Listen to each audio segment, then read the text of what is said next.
This program is brought to you from WisconsinEye's Margaret Farrow Studio.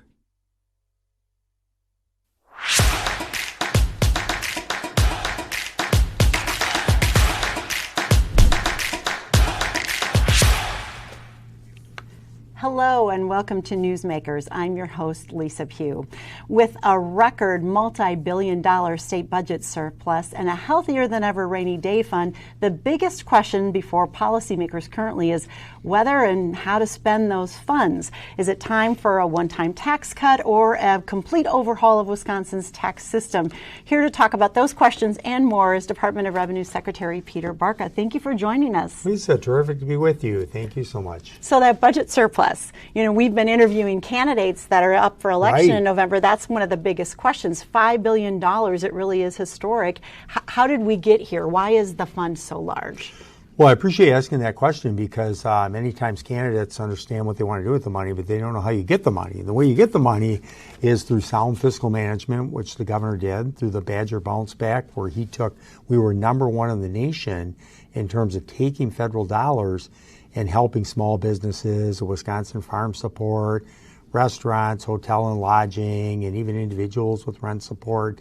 So it was really making sure that, taking the governor's stewardship of saying we want people to come out on the other end of the pandemic, and we did. I mean, it's paid dividends, and that's been a large part of why we're doing so well is because it was really carefully managed, and we did look at it from a strategic standpoint of who needs the help and how can we help these businesses not only survive but thrive on the other side of the pandemic. Well, as you know, the Republican leadership in the legislature would argue with that. They would say over the last 10 years, their tax cuts, their sound fiscal management through the budgeting process is really what's to credit for this. Mm-hmm. Do they get some of the credit? Do they get more credit? I would give them some credit, no question about it. I mean, I think that the problem we have today is just too much partisanship. I mean, who's ever in office, they're sure going to get blame for anything that goes wrong. So obviously they deserve some of the credit for things that go right. And, the governor's been in office 3.5 years. Credit, or the governor? No, I would not say that because, during the pandemic, the legislature never came back in session. So it was really the administration that had to roll up our sleeves, figure out exactly what we could do. I mean, little things like the Department of Revenue, we changed our rules so that instead of people, when they go into a restaurant and they want to get maybe a six-pack of beer to take home with their burger, that they could get it curbside or go in the parking lot.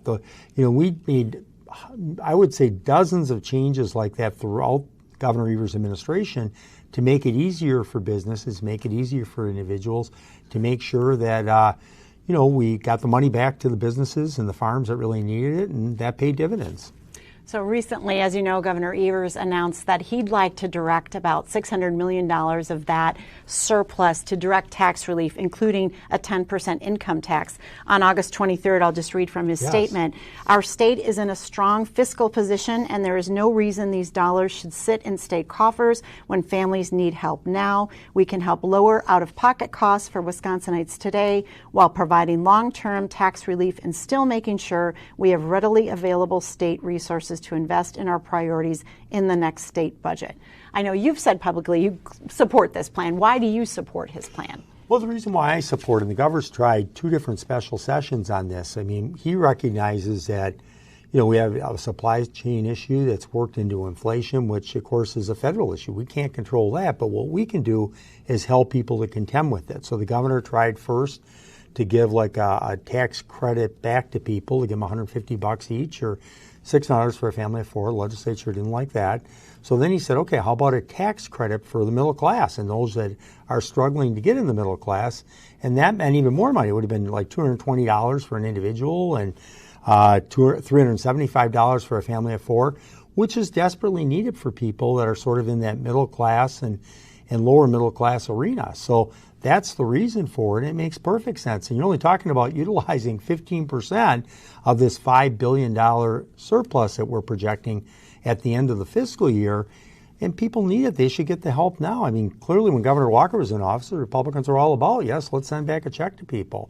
But, they're worried about the next election. And I'll tell you, as a Democratic leader, I was not worried about the election. I was worried about how can we help people? How can we make sure that we're helping people to get the resources they need And unfortunately, in this case, I think my colleagues, who I have a lot of respect for, I think that they're not thinking clearly. People need this help now. Well, based upon comments from GOP leadership, this plan, governor's plan, is not going anywhere. They're calling it an election year gimmick. So why should the governor reintroduce a plan that's doomed to fail? Well, he didn't reintroduce a plan. He introduced a different plan, because I've never heard of Republicans being opposed to any income tax cut. So I think he felt, as we discuss these issues, that, well, surely they'll support an income tax cut. Maybe they don't want to send back a check like they did with Governor Walker, but surely they'll support this. So to be frank, I was surprised. I thought they would, in fact, embrace this or embrace something like it. Not that they have to take what we say. They could modify it somewhat and come up with a plan that maybe would work. But instead, they just rejected out of hand that, saying that, we're going to not worry about this till next year. Well, I'll tell you right now, as I travel the state, people need help now. I was going to ask you about that. I mean, by all accounts, the economy is strong, record low unemployment, people are back to work. Why do people need that relief so urgently? Well, and it's who needs the help, right? If you're making, let's say, $500,000 a year, you probably don't need any help unless you have medical problems or things of that sort. But for someone that's making $15 an hour, for instance, it's hard to be able to make ends meet. Before, the inflation kicked in, they were struggling to put food on the table, buy tennis shoes for their kids, and take care of all the needs of their family. Now inflation has eroded away, 10% or more of their bill. So this is help that they desperately need. And that's why the governor targeted it to the middle class, which has been his goal all along. When he ran for election 4 years ago, he said his plan was to give a 10% credit to the middle class. And actually, he shattered that. We've given 15% to the middle class. So this would be another additional amount, which they need. And if you don't mind, Lisa, one more thing I would talk about, though, is another strategic element of this, which is so important. I just met with the grocers before coming over here, and workforce is a key issue. Yeah. So he wants to give so that people can get 100% of the federal credit for child care. And I can tell you from my nieces and nephews and other people I talk to around the state, if you got an infant, child care is remarkably expensive. And our economists tell us that the people that could still enter the workforce many times are parents with young children. So if you change that economic equation and make it so that it's more affordable for them to go back to work, they will. And I don't know a small business in the state that wouldn't say, bravo, that's what we need, is to help these young parents to come back to work and make sure the kids are safely taken care of. Well, for now, I think, according to what's going on in the legislature, that idea is paused. But do you think there could be bipartisan support for that in the future?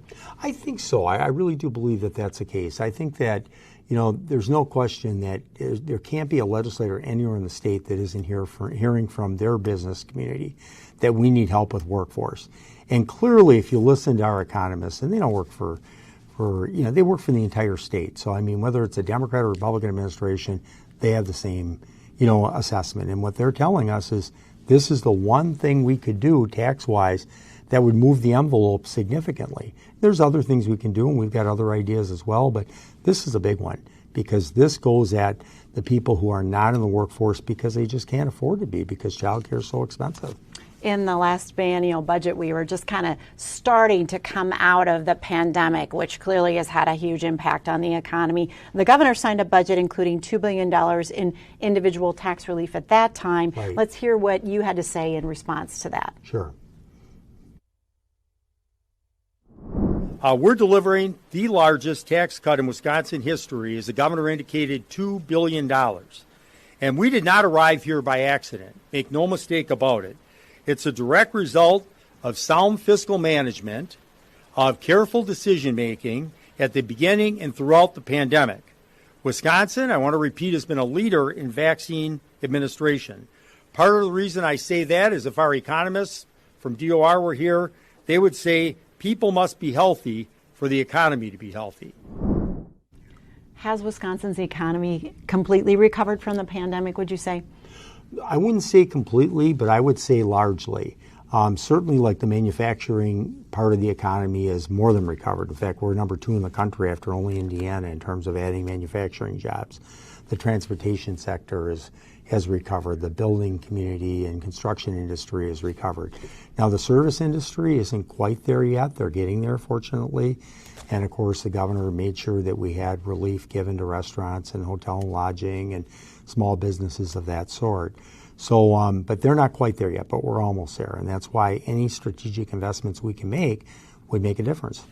Are we faring better than other states, would you say, as far as how we've come out of the pandemic? I think so. I mean, clearly, most states are in a little better economic shape than they were at the beginning part of the pandemic because of the fact that there was a lot of federal money invested.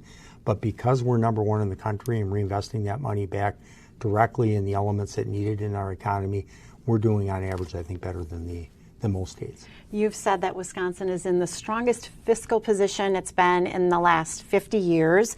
And we've talked about the historic surplus. There's also this healthy rainy day fund. Last month, the Fiscal Bureau shared 2021-22 tax collections were significantly higher than estimates, 8.6% higher. Is Wisconsin collecting too much in taxes? Well, that's why the governor wants to return some of it, because obviously, we know some people, in the communities need help, and he wants to help them. So yes, we do think that we're collecting more than we need to, and that's why he wants to come into session and do it right now. And unfortunately, he's not getting much cooperation from the legislature. Republicans say there's enough in that surplus that we could do generational tax reform, large tax reform, and use the surplus to kind of buy that down. Do you agree with that? Is now the time for generational tax reform? Yes, I think that we could do generational tax reform, but I think that, the good news is that the governor and the legislature, Republicans and Democrats alike, all agree we need to have tax relief for people. So that's a good thing.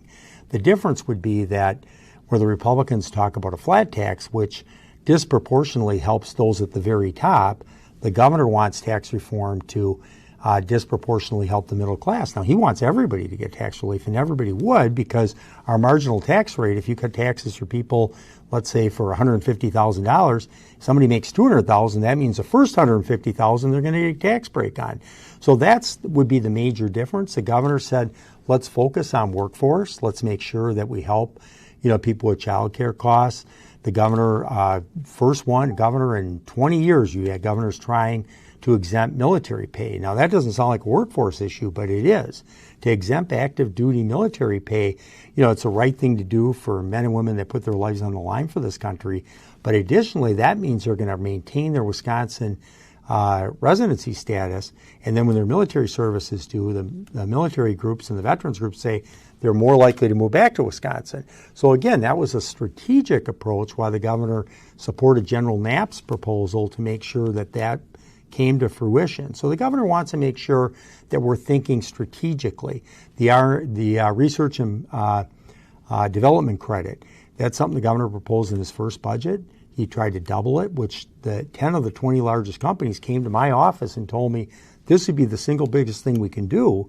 And in the governor's second budget, the Republicans gave us a half a loaf. They did a 50% increase, which bravo to them. I'm glad we at least did that. Let's get the other half. So when we talk about generational tax breaks, I would say, yes, let's do it. But let's make sure it's strategic. What is the payoff that we're attempting to accomplish? Let's focus on making sure our economy is even stronger. Let's make sure more people can enter the workforce. Let's make sure that we're helping the struggling middle class. That's where the governor's focus would be, and that's what I agree with. So what Wisconsin's tax business climate, what grade would you give it? Oh, I would say an A. There's no question about it. Absolutely. We're kind of ranked in the middle of the pack from different tax foundation sources. Yes. Well, here's the story. So Wisconsin, in a 20-year period, moved up from being in the top 5, where you don't want to be in terms of the highest taxes for state and local taxes, to now being in the middle of the pack. Now, some people might say, well, therefore, we're really not an A, we're a B or a C. But the issue is we're never going to be 49th because Wisconsin winters are tough on our infrastructure, so it costs more. Wisconsin believes in quality education, so we invest more in education than Alabama and Mississippi do. So obviously, and that's something is a value of people in Wisconsin, from the people that, settled this state to people on through every generation. My father was an immigrant. He, more than anything, he wanted education. So because of that, we're never going to be 45th, but we don't need to be 45th because we have so much more that we can offer businesses, such as a quality workforce, such as top grade technology, such as a university and K-12 system that, is far above the national average. In fact, the governor got us back in the top 10 for public education. So those are strategic differences that I think mean just as much, if not more, frankly, when you sit down to businesses that are looking where they're going to locate. Speaking of, businesses, last December, a coalition of statewide and national groups, including Wisconsin Manufacturers and Commerce, the state's largest business lobby, came out advocating for elimination of the personal income tax. We've just been talking about generational tax reform. That was an idea that they brought forward, saying that Wisconsin needs to be more competitive. We have to have this reform to attract more workers, attract more employers. What is your reaction to that idea about eliminating the personal income tax? Well, it needs to be weighed against other types of tax proposals in terms of what good would that actually accomplish.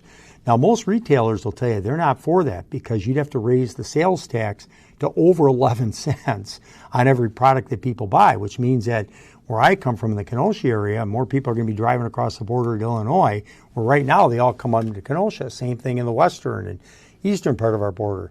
So I think that you've got to think about it in terms of how does it make our state and our entire business sector more competitive.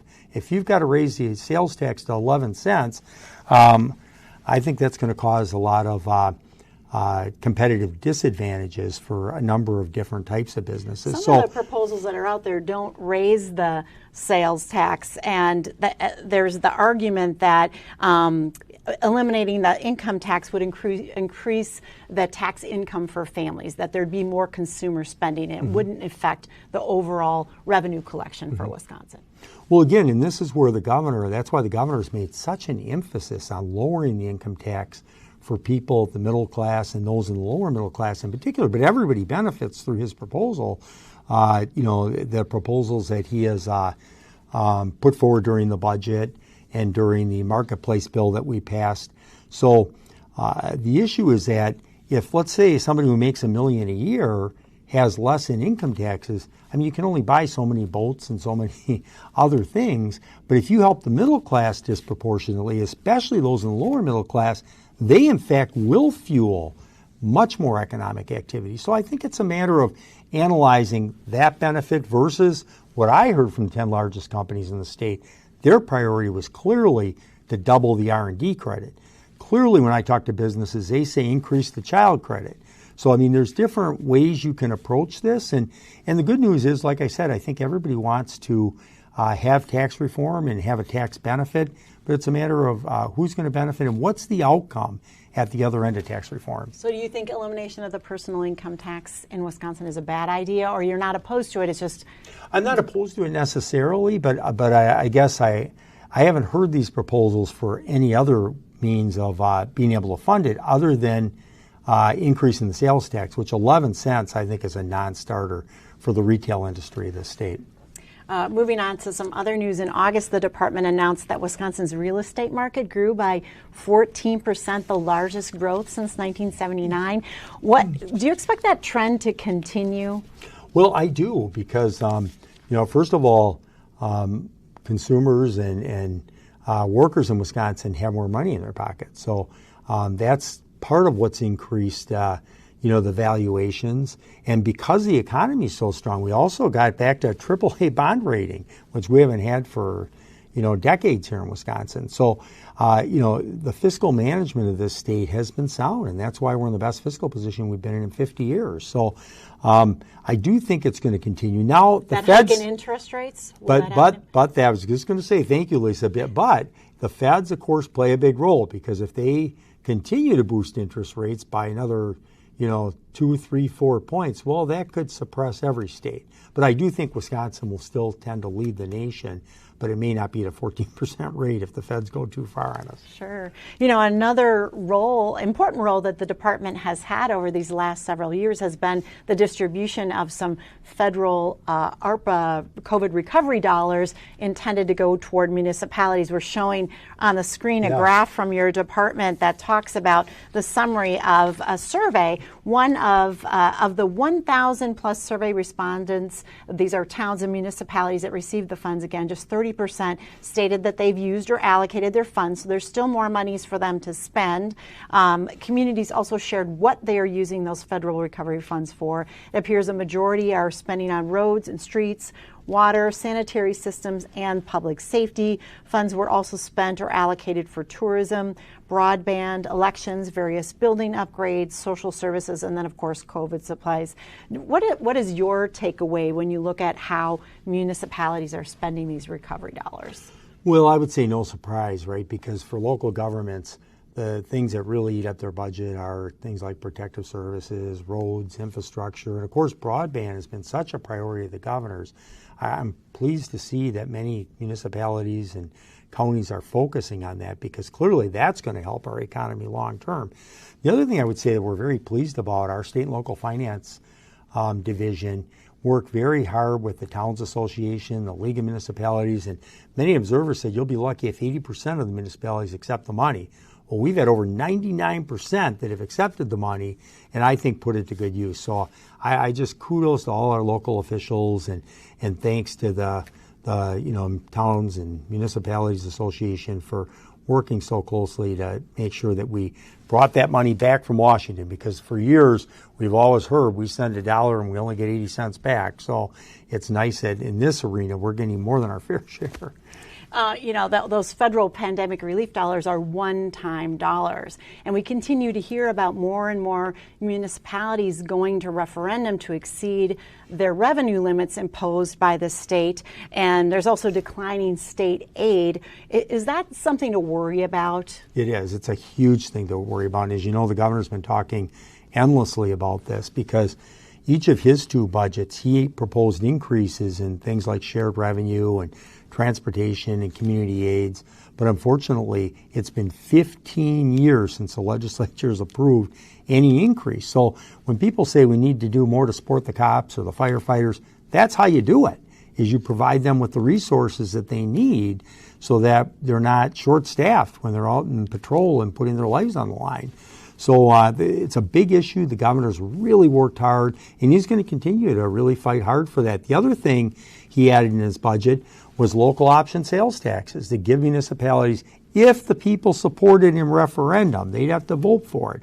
But if that's the way they want to support their revenue, he wants to give them that tools because municipalities have been struggling, and we know that they need extra help.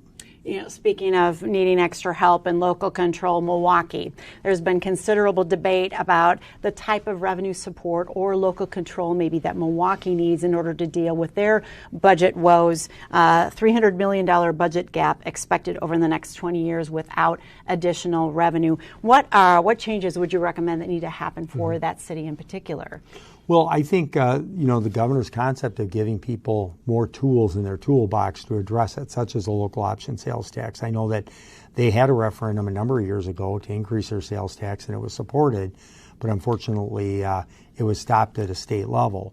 So if they have that option, that would be one. Another one would be to give them more share revenue support. A third one would be to try and help provide more support from the state level for things like public safety, which they desperately need help with.